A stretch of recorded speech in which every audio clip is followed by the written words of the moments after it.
అంతా బాగానే ఉంది కదా, నీకే బాధ ఉండదు. ఒకవేళ రాజు వచ్చి నిన్ను ఇంటికి తీసుకొస్తాను అన్నా కానీ నువ్వు కాదు కూడదు అనకుండా నోరు మూసుకుని ఇంటికి రా. నీ మొగుడు వచ్చి తీసుకెళ్తాను అంటే వస్తాను అని చెప్పావు కదా, అర్థమవుతుందా అని చెప్పనేసరికి వస్తుందిలే వదిన గారు నేను చెప్తాను అని చెప్పి ఇంకా కనకం చెప్పడంతో రాజు అపర్ణ ఎప్పుడెప్పుడు వస్తుందా అని ఎదురు చూస్తూ ఉంటాడు. వచ్చేసరికి అంటే ఇంట్లో వాళ్ళు ఎవరైనా కావ్య పరిస్థితి ఎలా ఉంది అని అడిగితే అప్పుడు కావ్య పరిస్థితి ఎలా ఉందో రాజుకు తెలుస్తుంది కదా అన్న ఉద్దేశంతో ఎవరు అడగరేంటి, అమ్మ వచ్చి ఇంతసేపు అయినా కానీ ఎవరు ఎలా ఉంది ఆ కళావతికి అని అడుగుతులేదేంటి అని చెప్పి ఇంకా రాజు ఎదురు చూస్తూ ఉంటాడు.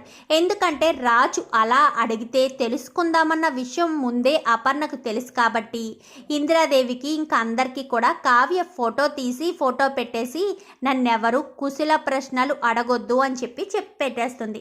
చెప్పేసేసరికి ఎక్కడికో ఎవరినో చూడడానికి వెళ్ళారు ఒంట్లో బాగోలేని మనిషిని, ఎలా ఉందో ఏంటో ఇంటికొచ్చి చెప్పాలి కదా అని చెప్పనేసరికి ఎలా ఉంటే ఏముంది, మీరు కోరుకున్నట్టే అయ్యిందిలే.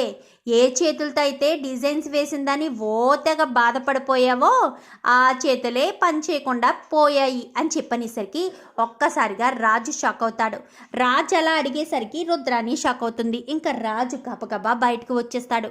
కావ్యకి ఏమైందో ఏంటో, చేతులకి అంత పెద్ద యాక్సిడెంట్ జరిగిందా, చేతులకే జరిగిందంటే ఒంటికి కూడా ఏదో జరిగే ఉంటుంది అని చెప్పి గబగబా హాస్పిటల్ దగ్గరికి వస్తాడు. చాటుగా ఉండి కావ్యని చూస్తాడు. కావ్య 2 చేతులకి తలకి కూడా గాయాలవుతాయి. 2 చేతులకు కూడా కట్లుండేసరికి ఒక్కసారిగా రాజు షాక్ అవుతాడు.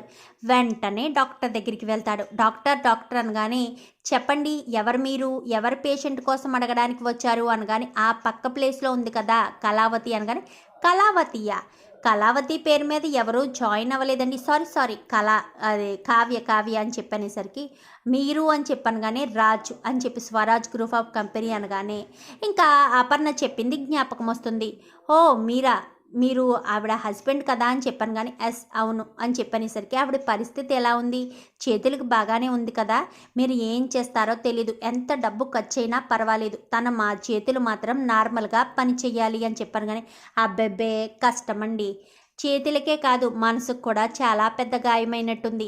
ఆవిడ తొందరగా కోలుకోవాలి అంటే ఆవిడకి ఒక ధైర్యం కావాలి, భరోసా కావాలి. నేనున్నాను నీ పక్కన, నీకు ఎలాంటి భయం లేదు, నీకు త్వరగానే నయమైపోతుంది అన్న భరోసా ఇవ్వగలిగితే ఖచ్చితంగా ఆవిడ కోలుకుంటుందండి, లేదంటే లేదు అని చెప్పనేసరికి మరి ఇప్పుడు అది ఎలా ఇవ్వాలి అని చెప్పాను కానీ ఎందుకు ఇస్తారండి, భర్తగా మీరే ఇవ్వాలి, మీరిస్తేనే కదా అది సెట్ అవుతుంది, లేదంటే అది సెట్ అవ్వదు.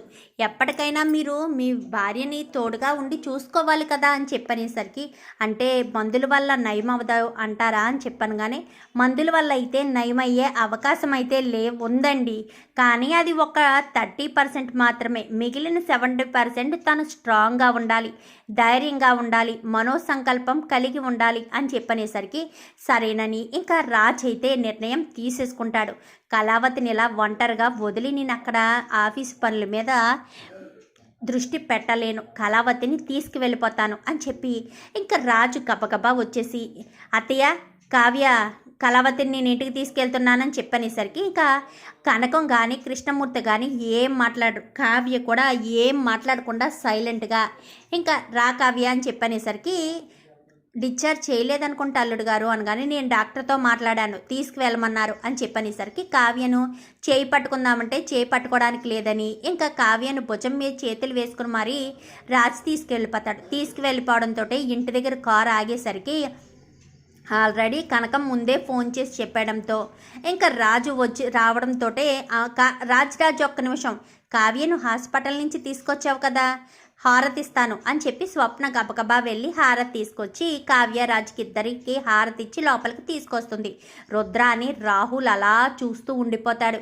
ఇదేంటిది, కావ్యని ఎంత ఈజీగా బయటికి గెంటేశానో అంత ఈజీగా లోపలికి అడుగు పెట్టేసింది అనుకుంటూనే మమ్మీ కావ్య ఇక్కడే ఉంటుంది, ఎక్కడికి వెళ్ళదు, కావ్యను మనమే జాగ్రత్తగా చూసుకోవాలి, కావ్య చేతులకి చాలా పెద్ద ప్రమాదం జరిగింది, తనకి కూడా అస్సలు ఒంట్లో బాగోలేదు, తనకి ఏమన్నా కావాల్సినప్పుడు స్వప్న నువ్వు చూసుకో, నేను ఆఫీస్కి వెళ్తాను కదా, ఆఫీస్కి వెళ్ళినప్పుడు నువ్వు చూసుకో, ఆఫీస్కి వెళ్ళలేనప్పుడు నేనే చూసుకుంటాను అని చెప్పనేసరికి సరే రాజ్ అని చెప్పాను. కానీ ఇంకా కావ్యను గదిలోకి తీసుకువెళ్తాడు.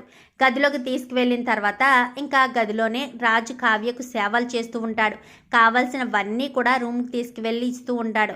ఈ యాక్సిడెంట్ జరిగితే జరిగిందిలే అపర్ణ, కావ్య రాజులిద్దరూ ఒకటయ్యారు, నాకు అదే సంతోషంగా ఉందనగానే అవును అత్తయ్య గారు అని చెప్పి ఇంకా కావ్య అయితే రాజుని గట్టిగా హత్తుకుని నేను నిజంగా అనామిక వాళ్ళకి డిజైన్లు వేయలేదండి, మన కుటుంబానికి మన కంపెనీకి ఎప్పటికీ నేను అన్యాయం చేయనండి, చెయ్యలేను కూడా అని చెప్పి ఇంకా తనకు అనామిక వల్ల వచ్చే ప్రాబ్లం గురించి చెప్పేసరికి నిజంగా నువ్వు డిజైన్లు కావాలని వేయలేదా అని చెప్పాను. కానీ లేదండి, నేను కావాలని వెయ్యలేదు అని చెప్పనేసరికి ఇంకా రాజు అయితే కావ్యని గట్టిగా హత్తుకుంటాడు. నీకు ఇంకా ఏ ప్రాబ్లం లేకుండా నేను చూసుకుంటాను, నేను ఉన్నాను అంటూ రాజు అయితే కావ్యను గట్టిగా హత్తుకుని ఇంకా మనస్పర్ధలన్నీ తొలగిపోయి కావ్యరాజులిద్దరూ కూడా ఒకటవుతారు. చూద్దాం మరి రాబోయే ఎపిసోడ్స్లో కావ్యను రాజు పూర్తిగా అర్థం చేసుకుని ఇంక ఇలాగే చూసుకోవాలని మీరు కూడా కోరుకుంటే వీడియో నచ్చితే లైక్ చేయండి, ఛానల్ని సబ్స్క్రైబ్ చేసుకోండి, పక్కనే ఉన్న బెల్ సింబల్లో ఆల్ పై క్లిక్ చేయండి. ఎలా చేయడం వల్ల అందరికంటే ముందుగా చూడవచ్చు.